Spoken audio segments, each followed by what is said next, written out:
Mum would have loved seeing you all here.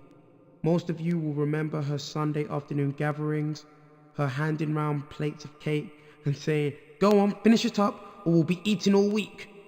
Days of planning, and for a good half hour beforehand, she'd be like a polar bear at the zoo, pacing back and forth, checking everything over and over. Then the doorbell would ring and she'd jump out of her skin as though she wasn't expecting it. She'd settle into making the tea, topping up the sandwiches, making it happen, but never really joining in. She was a real facilitator, my mum. She was a good mum. But there was a time when I really thought I hated her. That's right.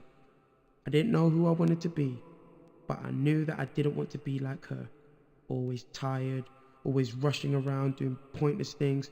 That's how I saw it anyway. I couldn't understand why she wanted that. And I was angry. Angry with her for the dead-end jobs, for not providing me with the things that other kids had, for making me feel bad about doing stuff I shouldn't and not doing stuff I should. I could only see what she was then, and I thought that's all there was. And one day, I found the truth. It was under my bed, along with the cell bargains that I was supposed to grow into, the toys I didn't play with, jigsaw puzzles with bits missing. It'd come with us from house to house every time we moved for the first 13 years of my life. A suitcase full of mixtapes. There were loads of them, but this one was special. A present from 14-year-old mum to her grown-up self. So I listened to it. I never heard music like it before, but I listened right through the first track. And when it was finished, this young girl started to talk. It took me a while to realize who it was. Teenage Katie, talking to grown-up Catherine about what her life was like back then, what she imagined she'd be doing 20 years down the line. And for the first time, I realized that she wasn't just my mum. Before that, she was Katie. And Katie was just like me. It wasn't all plain sailing between me and mum after that. That sort of thing only happens in stories. Something had changed though.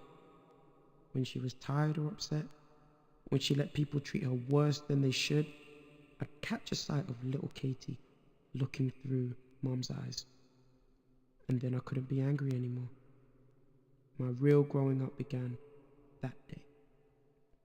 That was 8 years ago now. And it should have been. I wish it had been longer. But it wasn't. And now I just want to say this. Goodbye, Mum, Catherine, Katie. Wherever you are now, I'm just so glad that I got to know you. Thank you.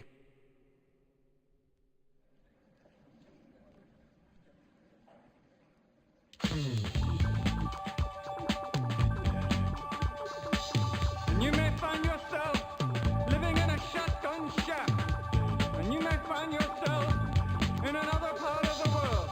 And you may find yourself behind the wheel of a large automobile. And you may find yourself in a beautiful house with a beautiful wife. And you may ask yourself, well, how did I get here? Letting the days go by, letting the water hold me down. Letting the days go by, water flowing underground into the blue again. After the money's gone, once in a lifetime, water flowing underground.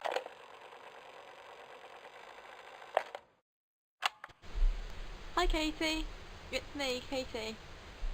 I hope you like the music I chose for you. I think you probably got a huge house in the middle of London and so many friends. I think you're an artist, yeah, a famous artist that everyone loves and adores.